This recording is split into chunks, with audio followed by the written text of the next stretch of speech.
Hey, what's up, life designers? Welcome to Intentional Tuesdays. As I often do, I would like to start us off with a question this week. And the question is, do you struggle when it comes to making requests? I find that a lot of people do, myself included, from time to time, struggle making effective requests. And I see this both professionally with executives and leaders, and also personally. People seem to struggle a lot with making effective requests in their personal lives. That is going to be the topic that we are going to explore this week: how to make effective requests. So if that sounds interesting to you, then stick with us because we're going to jump right in. So the first thing that I want to do is make an important distinction. And this is something that if you're not attuned to will really catch you off guard. That's the distinction between a request and a directive.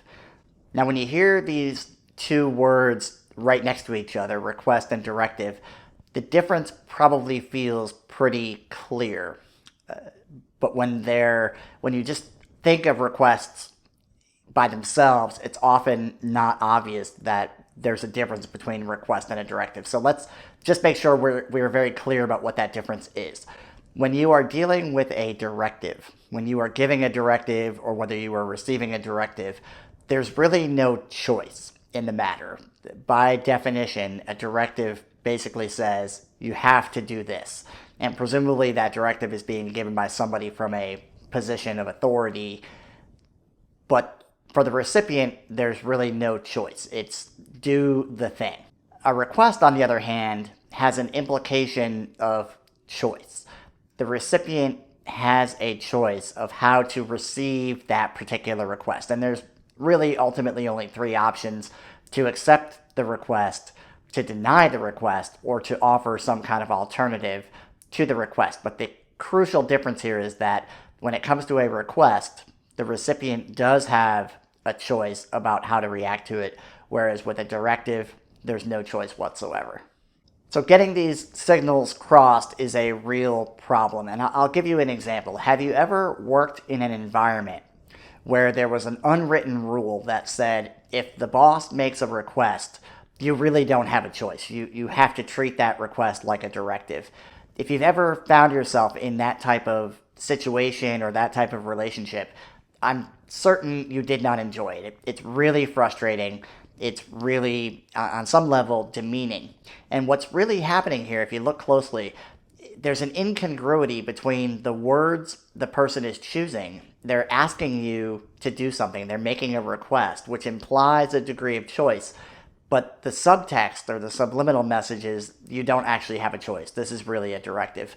That incongruity is a problem, and it actually creates a conflict in our brain. Trust is built largely on predictability and consistency, and that inconsistency between what you say and what you mean is a real problem. So if you have a habit of delivering directives that are disguised as requests, that is going to be a really big problem for you. It's really going to undermine your relationships, and it's really going to erode your credibility and erode trust with the people around you. Now, of course, nobody wants to be directed all of the time. Directives essentially rob us of our autonomy. When somebody directs us, we are basically saying, okay, I'm going to follow what they're saying to the letter. Nobody wants to live their life by directive all of the time. There is a time and a place for directives, but nobody wants that all the time. But it's just as bad if there is a directive. It's just as bad to mask it as a request. So if the first step in the request process is to really ask yourself, is this a request or does this really need to be delivered as a directive? And choose the appropriate tool for that particular job. Now, there's another flavor of this problem that people have around requests. It's not quite as sinister. In fact, it's grounded in good intentions. And it goes like this. The manager or the person who needs to make the request has a feeling of guilt about making that request. And oftentimes that guilt is grounded in the fact that they don't believe the people that they're making the requests of. They don't believe that those people feel like they have the ability to say no. In this particular case, the person who's making the request might be doing it with the best of intentions in that they really do want the other person to have a choice in terms of whether they accept or modify the request. But on some level, that they believe that the people don't recognize that that choice is available to them. In a sense, it's almost just as bad. At a minimum, it's just as debilitating. If the manager is in that situation and they feel guilty about making requests, they will instead probably choose to just do the work themselves. Rather than delegate the work, rather than make a request, they'll just do the work themselves and get it done without ever having to bother anybody, or without ever having to put them in a situation where they would have to deny or offer modification to a request. Now, the good news is, if this is the situation, the answer is relatively simple and straightforward. It's just to raise the awareness of the request process. Part of the request process is the ability to say no, and it is the ability to modify that request as delivered. So the key here is to just raise the awareness and make that the norm, make that the cultural norm. If something is phrased as a request, it really is a request. You have the option to say no, you have the option to modify. And at the same time, if there is a directive, it needs to be languaged as a directive, in which case you don't have a choice. And as a manager, as a leader, you want to let people know that sometimes you'll be giving directives, sometimes you'll be giving requests, and here are the rules of engagement for each. So here is the challenge as I leave you at the end of this Intentional Tuesday. Be on the lookout in your life for the opportunities or the situations where you have to make a request. And again, this can be at work, and this could just as easily be at home.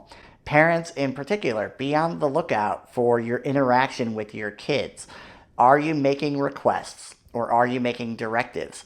And are you using the appropriate tool for the job? And definitely make sure you're not making a directive that you're disguising as a request, because your children will pick up on that as well, and they will resent you, and they will not be happy with the fact that you are not being consistent with what you're saying and what you really mean. So be on the lookout in your life for requests and opportunities for requests. Make sure if a directive is what's really needed, use a directive. If a request is the better tool for the job, use a request.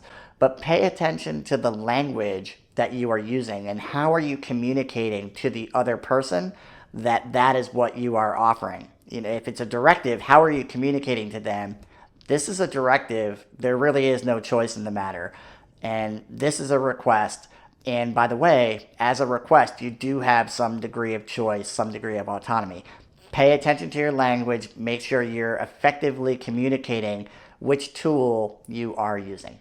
So that's it for this week's Intentional Tuesdays. I hope you enjoyed it. Hope you get a lot out of it. I really do hope that you practice this in your life. I think it's a powerful move. I think requests are one of the most important aspects of our kind of relationship foundation, and it's one that is often misunderstood or overlooked as an area for focus and development. So hope you got a lot out of it. As always, I appreciate your time. I appreciate your attention. Look forward to our paths crossing again in the near future. Until that day, I wish you all the best and a prosperous journey. Take care.